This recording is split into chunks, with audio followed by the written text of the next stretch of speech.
бір мекемеге кірейін десеңіз, есіктің алдында охрана тұрады, күзетші тұрады. Ол не істейді? Ол күзетіп тұр, ол жерге бөтен бөгде адамдардың кірмеуін күзетіп тұр.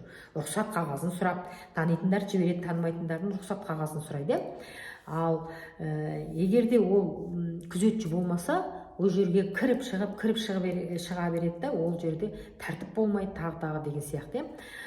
Сол сияқты біздің адамның ағзасында иммунитетіміз сол күзетші адамға келе жатқан жаңағы бөгде нәрселерді кіргізбей қоятын, сіңірмей қоятын, кіріп кеткен жағдайда қуып шығарып жіберетін деген сияқты. Сондай иммунитетіміз күзетші, денсаулығымыздың күзетшісі.